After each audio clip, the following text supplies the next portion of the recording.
Good morning, I'm David Coombe with the CBS morning debrief. It's Tuesday the 12th of April, just past 8:30 a.m. here, and in overnight market action in the US at least, on the Dow and S&P 500 and Nasdaq, there was a fairly subdued tone as perhaps the weaker US dollar, crude prices and material prices all sort of combined or linked to really start to take some of the steam out of the market perhaps, and we certainly saw a reasonably big pullback on the price of crude here.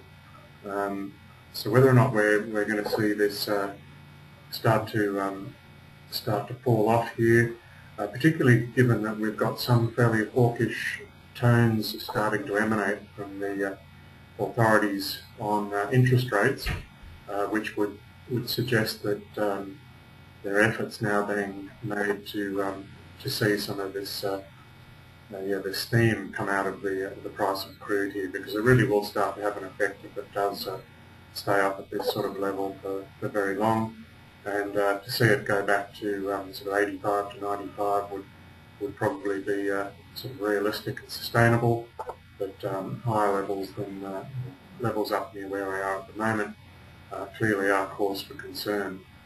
So let's have a look at specifically what those numbers were. The Dow just 1.06 points up, S&P 500 down 3.71, and Nasdaq taking a bit more of a move there, down 0.32%. Toronto down 1.47, big move down there, not entirely sure what caused that, and Brazil 0.81. Over in Europe, the picture was pretty much all in the red.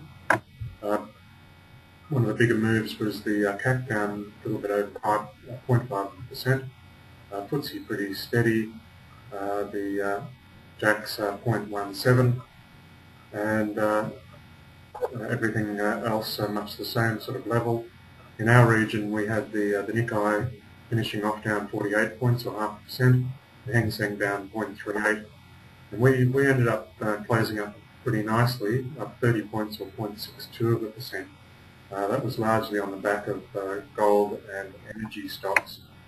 Let's just take a quick look at what the local futures are suggesting.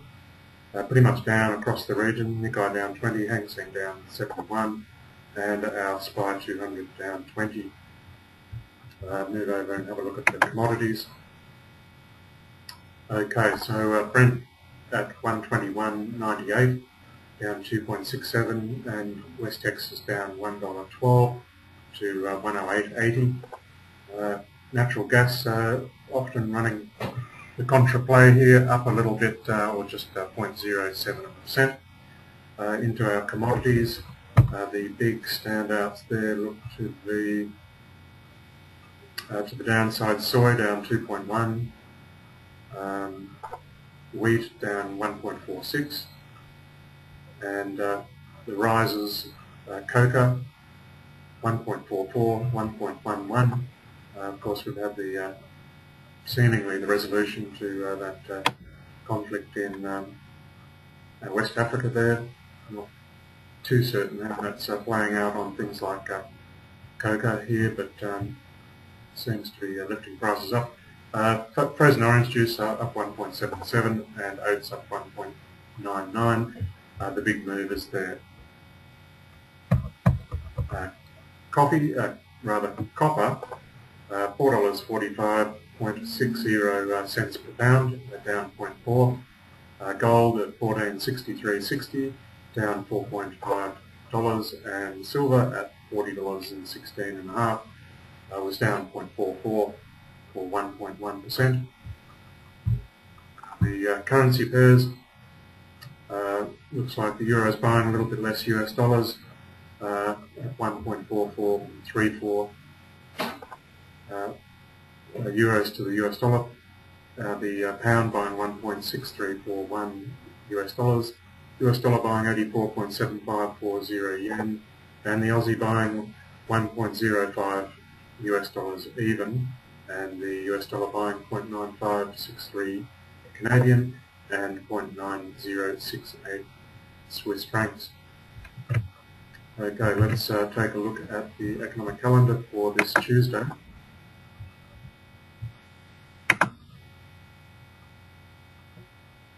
Okay, there we are.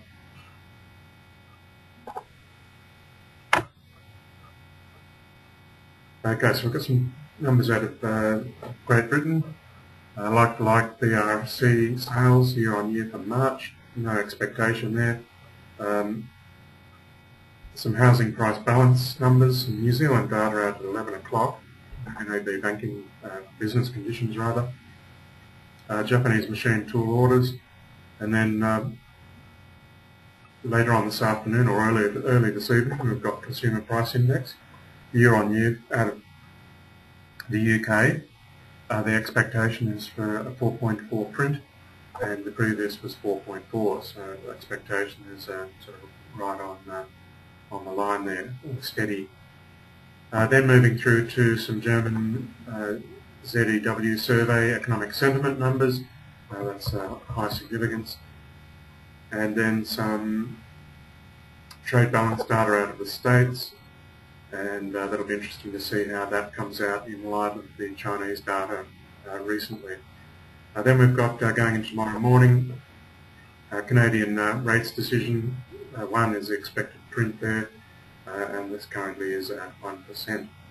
So that wraps up the economic calendar. I know that we have got a fairly full dance card, so to speak, this week, so we have plenty of stuff to keep an eye out for. Move on now and have a look at the Falcon Trader. Now this is the chart for West Texas, the futures, continuous, and if we just put that back in here a little bit, we can see that we have had some instances where we have been up around these levels and fallen away again, so we have reason to think that that could be evidence or could suggest that we'll see this as a level of resistance again. Not much more to see in that particular chart, to my eye at least. Okay, one stock I did want to have a look at was Woodside. Now, it has had a pretty good run-up of late, and some of that's been on the speculation that it might be subject to a takeover play. The other, of course, is that we've seen crude prices move up, as we all know, and looks like we're at $48.19. Now we did get up higher than that yesterday. It's rejected that pretty firmly, and possibly for a brave person we'd look at a short for that here. Okay, just want to take a look at some of our other recent trades. One of those is Kingsgate Consolidated, which seems to have dropped off the list here. KCN is the code. Haven't been doing very well on this, but conversely we haven't really lost, we're not down on the trade by any significant amount at this point. By far the better trade would have been Medusa Mining, which I've talked about a lot in the past. So that's at $8.91, and does seem to be perhaps just consolidating here, hopefully before making a fresh leg up.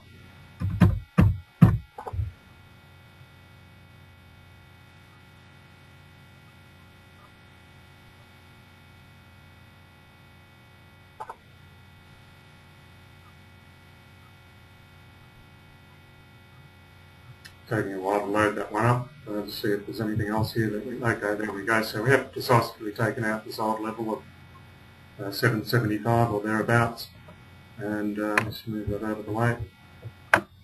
And 816 the close yesterday, so I don't know how much more steam we have to carry this trade on, but certainly was by far the better pick, because we're in a similar situation down here with Kings, or time-wise, as with Kingsgate. But as I say, you can't win them all. I think that's just about it. Energy World Corporation, just have a quick look at that. See if that might be an opportunity to look to re-enter. Had a pretty good showing yesterday, but yeah, perhaps trying to pick it up in the low 50s would be good. So maybe work on an order to try and pick it up 52, 51 or something like that.